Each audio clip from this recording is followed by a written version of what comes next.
Sorry. Am I dancing? I would Yep. guess I was. All right, well, that happens. Shit! Here we are again for another exhilarating episode of this great podcast we call Operation Magic. I'm with the one and only allergy not free Josh Dunn. Fighting I'm allergies suffering, tonight. bro. Dude, Suffering. it's that time of year. We're all going to start getting it. There are going to be episodes that we look like we are drunk, we're fucked up, and the fact of the matter is, it's just allergy season, bro. That's all I got on me right now, bro. Oh, dude. I This is know. my Olipop. That's it, bro. I'm not drinking nothing tonight. Oh, I just had Except tea. Popping Claritins, bro. Dude, that's how I get come this time of year, come March, April. The cherry, I'm really allergic to cherry blossoms, and they fuck with me so bad. So I get, oh, you got a cherry blossom on your arm. Go figure. Go figure. I'm allergic to that fist. Is what I'm allergic to. To me, it's pollen, dude. I mean, the Pollen? pollen here. Yeah. I grew up with it, and I don't know if I moved to Jersey and kind of settled down and then came back home and was like, oh my god. But No, it's so once you hit about 30, I realized. Yeah. So 30, all right, I started getting a little bit of allergies. I didn't have allergies at all when I was in the military. Didn't have anything when I was a kid. And then neither. I hit like 31. That got a little bit worse. Once I hit 35, I was like dying. Now I'm 41. I'm like, God, give me like general bullshit like medicine so I can just get it out of my system. Like I'll take Theraflu to help beat it. I don't care what I have to do to get rid of the allergies. I hate it. It's such a tough time of year. So if you have allergies, guys, and you have good remedies that are like not store bought, let us know. I don't like to suffer. Josh I'll doesn't do like. anything. Yeah, I'll do anything. anything, huh? Wow, we're going that route I'll tonight. sell feed pics for medicine. Oh, black market. No, I won't go there. Yikes. Well, tonight, guys, we have a fun episode. Yeah, TVMA all the way. We have that show. This actually ties in really great with an unboxing I did yesterday, because there's a new trailer that came out, and fabric of mine and Josh's life were this movie. That trailer would happen to be the Toy Story 5 trailer that we've all heard about, and it's really fitting. It's really cool. The unboxing I did, you go to our Instagram, you'll see me unbox this bad boy, a Lotso Huggin' Bear. He doesn't smell like strawberries, by the way. It's bullshit. Bullshit, I say. But I got that as a prize from our good friends at Science of Amusement doing their, what's this trivia? This little thing right here. I was a winner. It's my winner circle. It's my winner sticker. If I had a race car, I'd go on my race car. But I don't have a race car. Look at me. I got all kinds of cool stuff. Oh, yeah. So, but we're going to watch and react to the Toy Story 5 trailer. We'll also maybe try and tie in some other things as to what Toy Story means and how this pertains to other things. So let's roll that beautiful bean footage there, Josh. Let's get after it. Wrong commercial. That's Bush's baked beans. I don't eat baked beans, so roll that clip. All Here right, we go. I'm nervous because this means a lot to me. So All right, well, let's see. See how it goes. Do you, Forky, take Karen Beverly to be your beloved bride? Yeah! I now pronounce you husband and knife. Who poisoned the maid of honor? Bonnie, there's a package for you. Oh, thank you. Hi there, I'm Lily Pad. Let's play. Extinction, not again. Bonnie, screen time's over now. Okay. I want to talk to you, Device. Please, call me Lily. Me and the toys have been working all summer to try and get Bonnie to make friends. Yeah. But then you had to ruin Got it. You're not even listening to me. I'm always listening. See? Now look here, me and the toys have been working all summer Now in Spanish. con los gemelos Jordan al otro lado del What? mundo. Yeah, I got dibs on behind the dresser. Jesse, hello? Is it as bad out there for toys as they say it is? We're finding more abandoned toys each day. We're down! Tex invaded our house, too. I don't know, Jesse. Toys are for play, but tech is for everything. I'm losing Bonnie to this device. You got a friend. Woody! Came here as fast as I could. Why are you wearing a dress, Woody? It's called a poncho, Forky. Someone needs a brown marker. Halt! Who goes there? Whoa, whoa, whoa! I come in peace. It's been too long, cowboy. What are you, some sort of old man toy? What? She thinks you're old because you're bald, Woody. Bonnie. From the same century. So long, toys. We're gonna need backup. No way. She's getting away, boss! Our mission on this planet is to make a child happy. Bonnie still needs us. Come on, Bullseye. But you stay here. I'm going with them. You don't think I can do it? No! Nice poncho. It's good to see them fighting again. It sure is.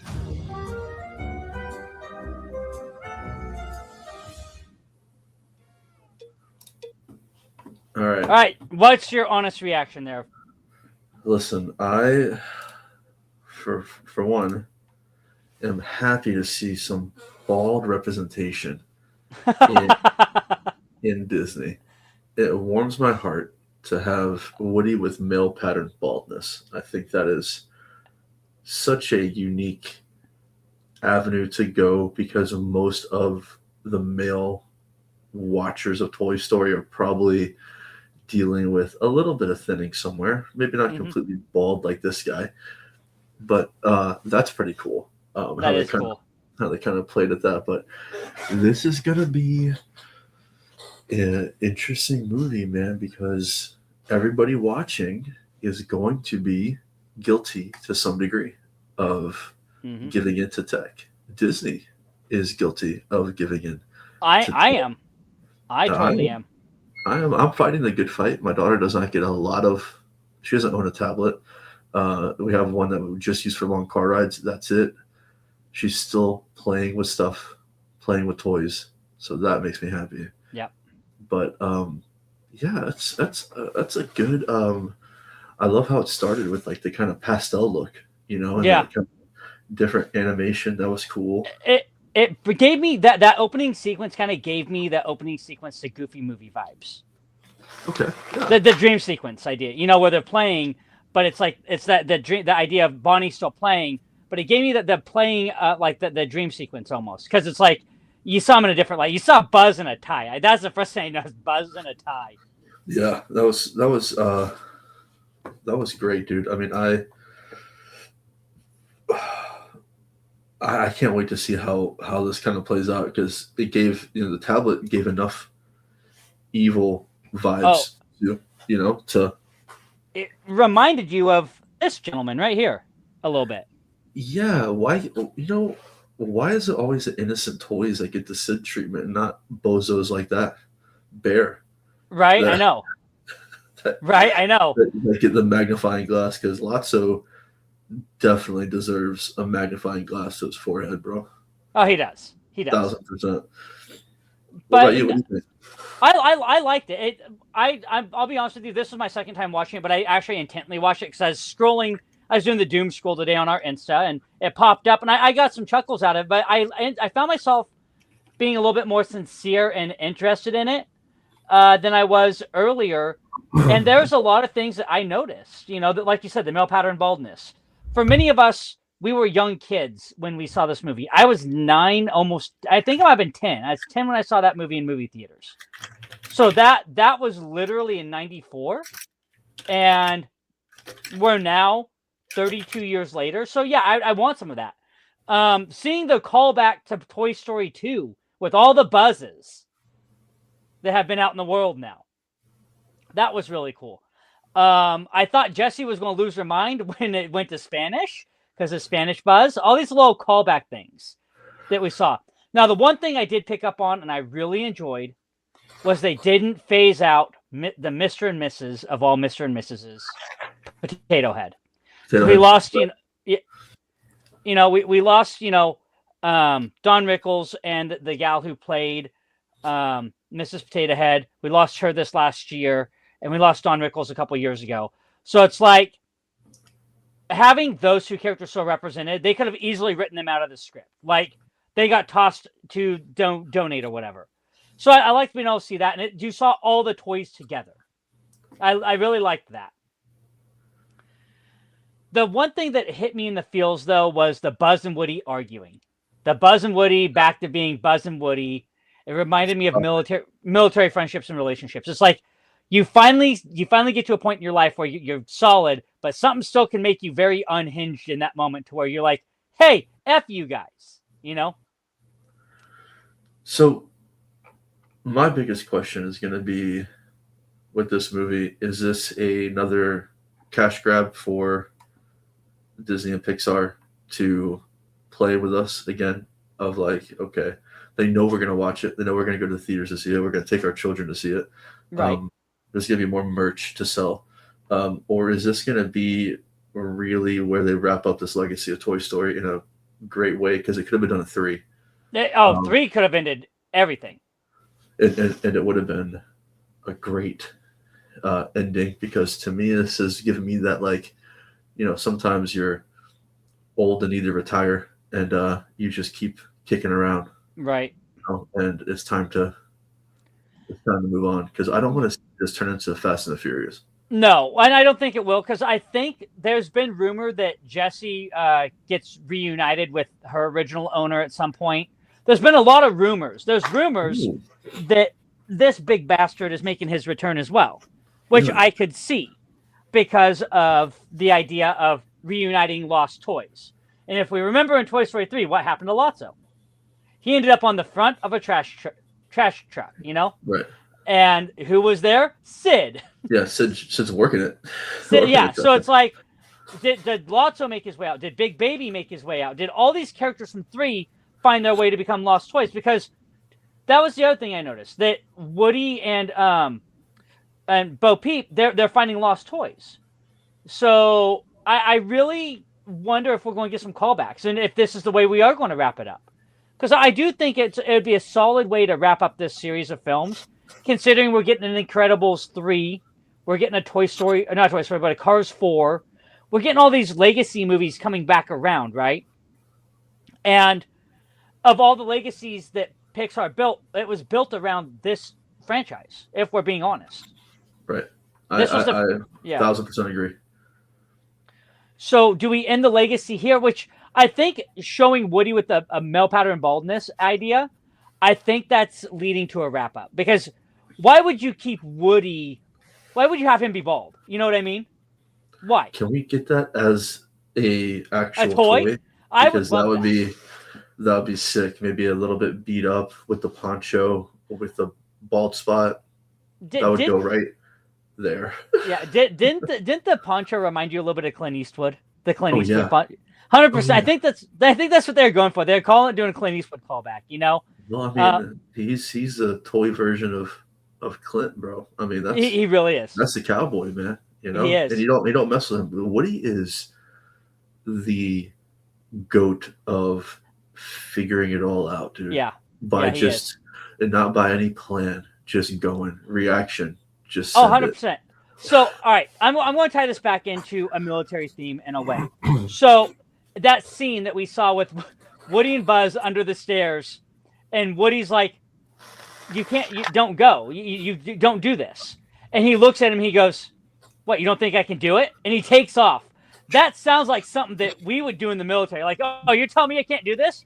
And the tie-in is, if you think back to the adversarial relationship they had in Toy Story 1 until the end, and then their relationship through 2 through 4, where they said goodbye, and they were best friends, and they did everything in between, but then you get them back to this adversarial role. Do you think that's a little bit of that short-timers or old-timers idea of the military? Of like... Yeah. Like, honestly, it's like, oh, you don't think I can do this because I'm this? Oh, I don't think so. I'm going to prove you wrong. It's like that grumpier old men dynamic, in a way. And you think about Tim Allen and Tom Hanks are getting up there, and they're in their, mid to late 60s. So there's this adversarial thing that's always been between Woody and Buzz being a space ranger and Woody being the cowboy. You have those two types of personalities in the military. And as you get older, it doesn't get any better. You know what would have been a cool thing to do is when they took away Honey, I Shrunk the Kids, they should have turned that same idea into Toy Story. Oh, I think so. Yeah, 100%. You know what I mean? Like you're walking around Andy's room or something would have been kind of cool because there's an old video game that I used to play where you were the RC car. Oh yeah. That's the original Toy Story game, right? Yeah, you right? go, driving around the room and everything was huge. That would be pretty neat. But yeah, I did play the Toy Story 3 game when it was out on PS3, and there was that same sort of thing. You could run around, and you ran around Sunnyside, you ran around all these, and it was really cool to be able to do these things. And you had RC like challenges, and it'd be really cool if they brought that back to some degree. Like I think that's what they tried to do with what was it, Toy Story Land at WDW or whatever that is, that little bit that you guys have there. Yeah. To make it feel like you're a part of Woody's, like the whole Toy Story gang, and you're a toy. But I do think putting that in Honey, I Shrunk the Kids would have been wonderful. Would have been a great idea. Yeah, I think it would have been pretty neat. I get so worried when they do, like when Mufasa came out, I was concerned. I mean, anytime they mess with your childhood memories, it gets like, it is Disney, so they do a pretty good job.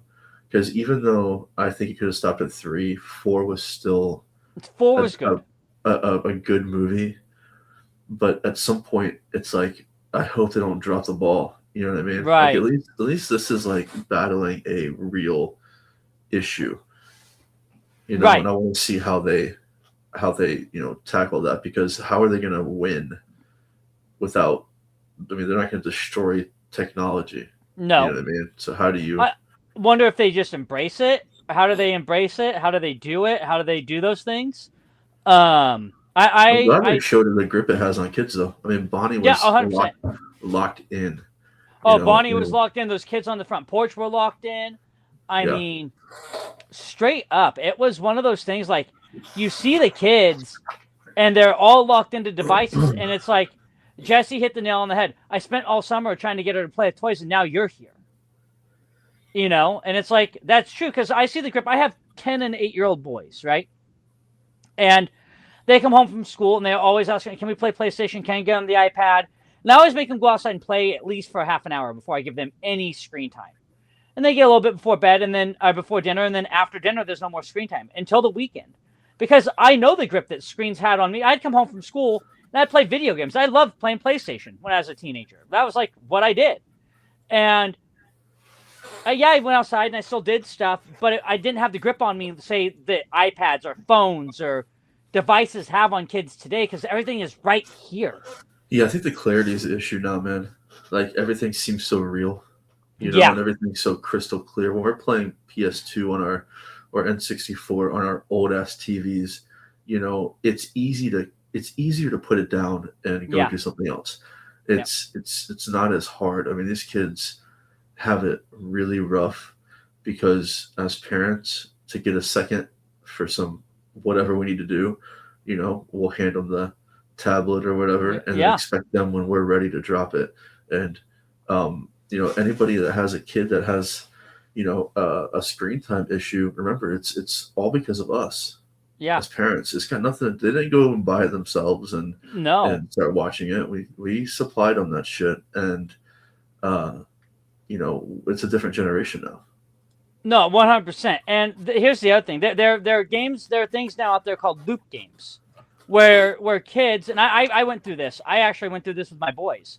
They had a Roblox addiction. I had to break that addiction really bad, because Roblox is really bad, and they have games that never end, like the loop gaming. And it's like, oh, get this, but you keep going, and you see that in so many kids today, and it develops an attitude issue, a problem, and that's, as parents, it's like you said, we want them to be done when we're ready for it, but we don't expect the crash that we get. And it's because we're so caught up in everyday life, this fast-paced life that you and I never had. And I really hope this film tackles that in a way to show, like, there's a balance between the two. There can be a balance if you do it right.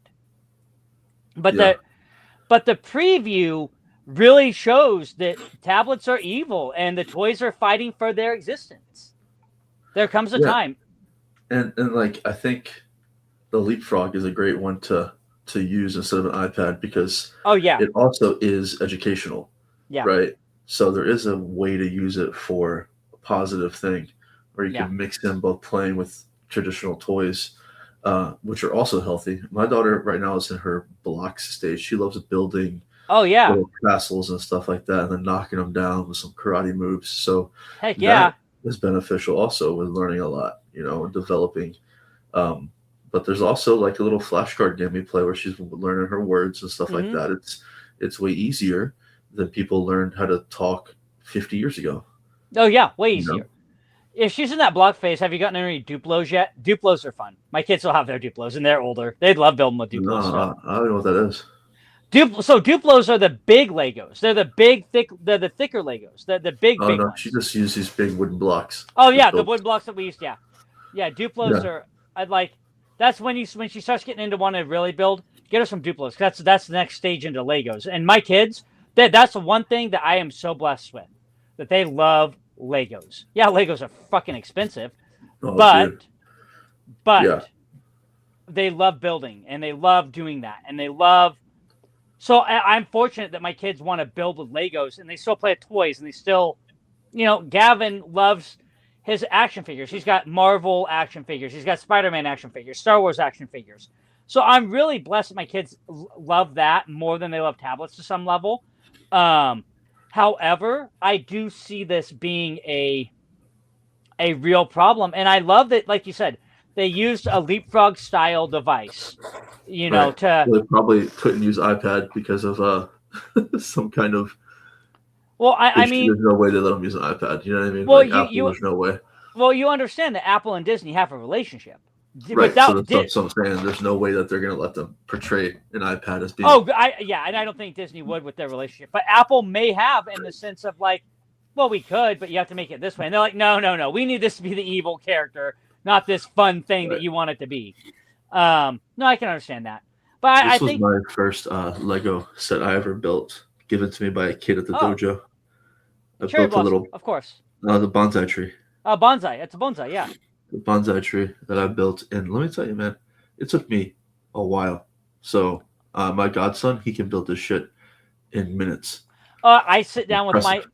I sit down with my kids to try and build Legos, bro, and I'm going through it meticulously. My son's like, "Oh, this figure." I'm like, "Dude, I have to know where every piece is. I have to know what's happening. I sort out the pieces. I'm like, I have to know so I don't lose stuff." And he's like, "No, I don't care." And he gets building. I'm like, "Oh, I missed this piece." I'm like, "Well, if you didn't mess around and open the bags everywhere."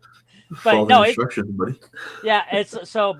But my oldest, that's my youngest. My oldest son, he built a Lego tonight before we even got on the air, and he legit, he had it done by the time like it was time to brush teeth and go. I'm like, dude, you started that an hour and a half ago and you're done. Like it was a heart-shaped chocolate box that you got for Valentine's Day, and it's pretty rad. I'm like, all right, cool. So I mean, I really have high hopes for this movie. I do.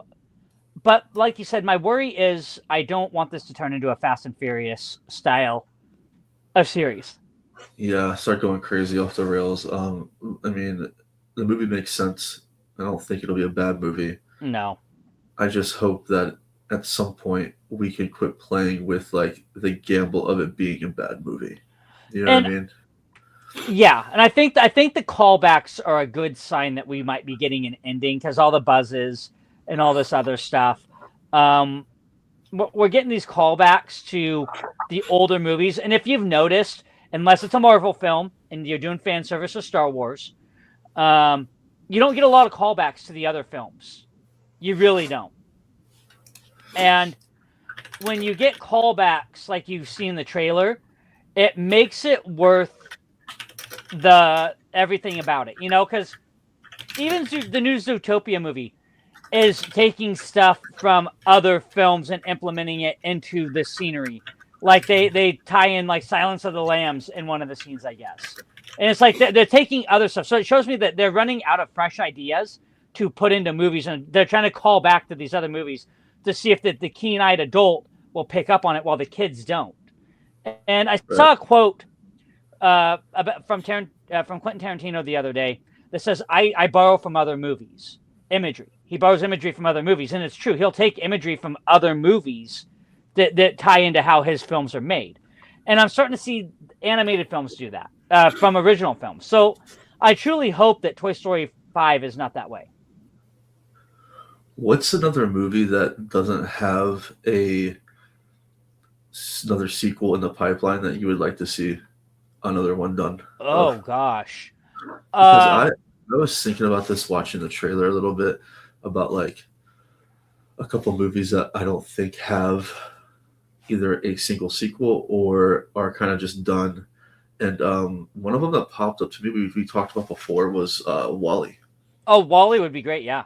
I would like to WALL-E's see one. kind of like the Earth rebuilding storyline where everybody gets healthy again and Earth kind of gets, revitalized. Would be kind of cool. I think Luca would be a fun one to see a second one of. Yeah.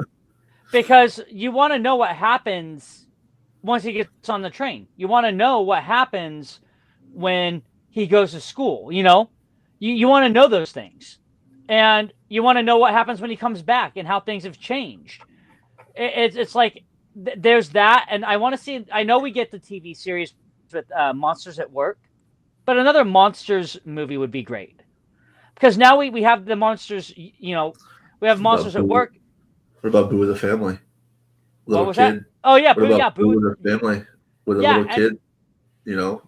I would love to see that side of it. I'd love to see like Boo being adult, having to deal with a child scared of a monster, or having nightmares, and then having Mike and Sully come back and reconnect with Boo in a sense of monsters aren't scary.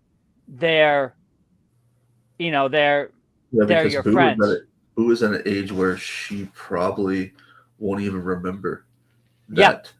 Yeah. And that'd be kind of a cool way to portray a story. I think that'd be great. I think that'd be wonderful to see Boo as a grown-up in that sense. Another one that I really like, and I'm going to call back, it's not even a Pixar film. I'd like to see another Who Framed Roger Rabbit film. Okay. Because you left a lot to be desired when they all went into Toontown. But what happens, you got to call back in Chip and Dale with, going down Main Street and all that. And it's like part human world, part, whatever. And it's all cartoony. But it's like, I'd like to see Who Framed Roger Rabbit and see what happened to everybody after Judge Doom. And see how the world has changed. And maybe Roger's now the villain. Somehow Roger becomes the villain of the story. Those are some good ones. I think that would be some good sequels to see. Yeah, I think so too. And I mean, we could go down the rabbit hole of many Disney movies that I'd love to see sequels to. Like, I honestly, the one I just thought of off the top of my head as we were saying it, another Rescuers movie. That would be neat. I would love to see another Rescuers movie. There's so many of them that we could talk about and go on. Because there's so many good adventures. But I think with the Pixar films, it's easier to do sequels now than ever before. I think so too, especially with technology. Really. Technology. And it's funny because I heard Michael Eisner, we were talking about CEOs a couple episodes, right? And Michael Eisner brought up a good point in his interview with Graham Basinger about how in 20 years movie theaters are going to be dead. They'll always be streaming. I love movie theaters. I hope not either. But that would be a great story to even tackle within one of these films. Toy Story would have been a great idea to tackle that with, technology and movie theaters and tablets and the toys and like how technology is overrunning everything. That would have been a great, I don't know if it's going to be a through line, but that'd be a great through line within the movie, how stuff has really changed for everybody just because of technology, not just kids, adults alike. Right. The live action remakes, I'm not digging a lot of the live action remakes that they're doing. They're actually not doing as good as I'd hope, So stick to what we know. Stick to the good things. Yeah. They're not my thing either. Live action. I want the animation. Now I am interested to see how the live action Moana goes, but I haven't been impressed with the Blue Goblin bullshit. The Last Snow White, Little Mermaid was good, but it wasn't like I expected. Aladdin was So it's like Yeah. and then we're getting all these Avatar movies, and I'm like, guys, I'm over Avatar. I'm over Avatar at this point. Give me something fresh. Give me something new. Give me something fun. Give me something that's going to pique my interest, and not just the Toy Story sequels. You know, Moana 2 was something to be desired. I liked it, but it left a lot to be desired with the sequel. Give me a good story. And I think that's the one thing the Toy Story films, to tie this all together, has lent itself to all the way through, from 1 through 5 to this point. I hope 5 doesn't let us down, because 4 didn't let us down. We had some great characters in 4. One of my all-time favorite characters is Duke Kaboom. Duke Kaboom, yeah. Duke Kaboom is great. And it makes sense that Keanu Reeves plays him. But all the little hoo, ha, hey, ho, you know, I'm like, come on.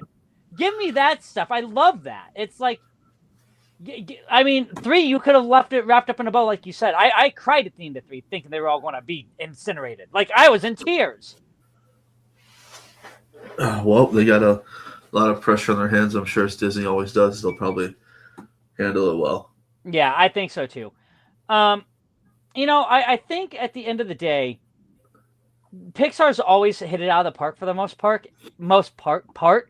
When it comes to their films, I think with the exception, well, no, not really any exceptions of Pixar films. You know, they've all been solid, but I do think that this should be a linchpin in Pixar stories for a little while with the sequels, because we're going to get a lot of sequels, and I wouldn't want to see another Pixar film for another few years. I want Pixar to really develop some new stories.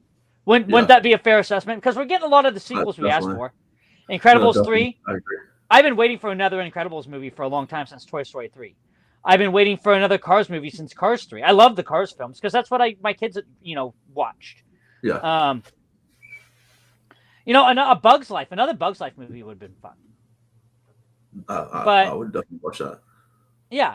But, I mean, we need some fresher stories. I mean, like I said, Luca was a great story. Luca was, I think, the freshest. Elio was okay. I love Soul. Give me another Soul movie. Oh, that's a great movie. Soul was wonderful. But those stories, like, look how long it was between sequels for movies, and we got this fresh slate of Pixar films. Look at that. And look at the stories they told. They told great movies. Onward was great. I liked Onward. Onward was wonderful. Well, I'm nervous but excited. I'm nervous but excited too. My second watching of the trailer was good overall, and it hit me more in the feels the first time, more than the first time, because I was able to pay more attention. I had to, and it's like little things that I noticed, like the arguing at the end, to wrap it up. The arguing at the end, that's classic Woody and Buzz. So at the end of the day, what is your overall feeling on how this is going to wrap up? Do you think this is the end for Toy Story? I hope so. And I love the movies. So I mean, I hope this is a good way to end it. I mean, I really do. I really don't want to see Toy Story 6. No. We're right. We're broaching into the Fast series of films. We're like, what, 12 of those now, or 11 of those, or whatever the hell we're at.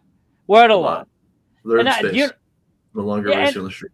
Yeah, we're in space. And it's like Universal beat a dead horse in the mouth. Vin Diesel beat a dead horse in the mouth. It's like family. It's family. And then you got the Hobbs and Shaw film. You got spin-offs out of it. And it's like, guys, enough. I liked the first 3. We were good. And then Tokyo Drift was awesome too. But, like, come on now. Sure. That's it. Leave it alone. Leave it alone, bro. I mean, and that's how I don't want to feel that way about my Disney films, especially Toy Story, because that's a core memory for me as a young adolescent boy, right before I became a teenager. 3 years before I became a teenager, that was like the last real Disney film that I thoroughly enjoyed as a kid, that I remember to my core, and how it made me feel. And then as an adult, seeing Toy Story 3, crying at the end of that film because my friends I thought were dying. They were going to be burnt up to a crisp. And 4, I cried because of Woody. Yes, guys, I talk about crying a lot because Fox and the Hound makes me cry. As I get older, these movies hit me more sentimental. But it's like I want to have a good cry at the end of this, saying, man, this was a great franchise. I'm happy that it ended, and I'm happy that we're on this note. Then we're ending here. I don't want to have a sour taste in my mouth because, God, this movie sucked, and I hope we don't get a sixth one because this was so terrible. Perfect way to say it. Yeah. Now, guys, this is a shorter episode. I'm trying to be respectful of Josh and his allergies. He's getting his ass kicked. He's getting his ass kicked right now. So we're going to wrap up shop. We'll wrap up shop by saying this. Thank you for watching. I'm going to talk about our sponsors, and we're going to get the hell up out of here. First and foremost, I always have to mention Kim Dunn. Kim Dunn is a wonderful travel agent, and she is Josh's lovely bride. Yes, at Magic Done Right. She is always hooking it up on those travel things. If you watch our Instagram reels and our feed, I'm always talking about her. I'm always posting funny memes, but the truth is when I say that she's a good travel agent and she saves you money, she's going to do her job to the best of her damn ability to get you the best trip possible for the bottom dollar that you want it at. She'll work with you the best way she can. Then we do have our friends. We mentioned them earlier because of this hanging upside down bear now. Lotso Hugging Bear, our good friend, and I did get a RC buzz. We were talking about Toy Story tonight from their What's This trivia. But our friends over at Signs of Amusement, yes, they have a sign shop over at www.signsofamusement.com. Buy your signs, get your stuff, get your merch. They have exclusives on there. They have a weekly podcast, like they have weekly shows on YouTube. They've got like 3 different things they do. This Sunday, if you're watching this now and Saturday, check them out. They're doing another trivia night over there, a trivia day. It's at 12 Pacific, 3 Eastern, and it's a good time. It's a lot of fun, and they do a lot of stuff. They do giveaways, give away cool prizes like this. I got a little Mike Wazowski cup also from it. It's so much fun. Check them out. Here's their sticker. I have a lot of merch for them today. Check them out. Good people. Then we have good old Matthew O'Brien, yes, of the Skullface Project. Yes, he is a wonderful guy. He helps sponsor our t-shirts over at operationmagic.printful.me. I did release a couple new shirts recently. Go check those out. Get your merch and support Matthew O'Brien over at Instagram at, just look him up, the Skullface Project. He has 2 Instagram pages, like them both. All the art's there. If you think there's something that you would like custom made through his work, let him know. He could probably help you out. Last but not least, yes, YES, our good friend Lou over at Two Marines Who Disney. If you need Disney antiquities, park maps, autographs, you need menus from 1965, matchbooks, tobacco packs from when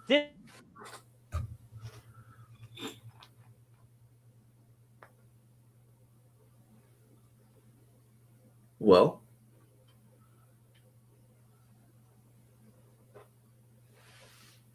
is that me? Or is that you? Uh-oh. We might have lost James. Maybe. But right at the end, where we cover all of our sponsors. I'm going to give James a few more seconds to get back in here, and then we're going to wrap this show up and get on out of here. Hey, we're back. He's back. Okay. Sorry, I had my internet decided I wanted to crap out for a second. But I was saying, Two Marines Who Disney. Were you talking while I was gone? I was. I gave you 5 seconds. I was about to just... No, I fixed it. Right at the end. No, right at the end. You know what happened? The whole show, no problems, and now we have problems. But at the end, yes, like I was saying, Two Marines Who Disney. If you need your Disney antiquities, go check out our friend Lou. Send him an email. He doesn't have a page yet, but he email at twomarines@gmail.com. Check him out. Do what we got to do. Tonight was a good episode. I'm happy we're out of here in under an hour, guys. Yeah, a short episode tonight. But here's the thing. Programming alert. When Josh feels better, we'll want to set up another live, and we'll let you know that because that will supplement an actual episode. I think we need another live in the future just to chat it up with our friends and have a good time. But you know what, Josh? You need to get some rest, buddy. It is now midnight your time. Well, as we're recording this, it's late your time. Yeah. This will be out early tomorrow. And the fact is I appreciate you, buddy, for coming on while you're feeling like shit and doing this and making sure that we are doing our job. And guys, again, we are Operation Magic. I'm James Kemp. That's Josh Dunn. And I hope every single one of you have a great rest of your day and a great weekend. Take care.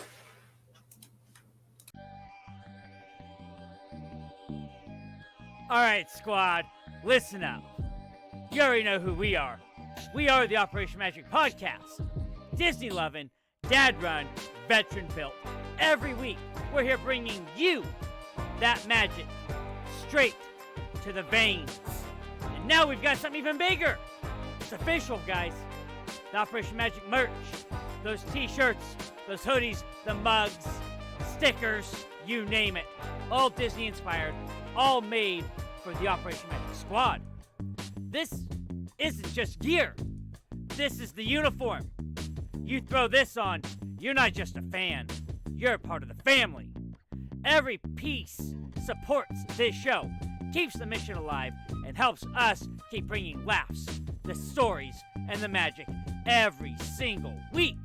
So what are you waiting for? Hit operationmagic.printful.me right now.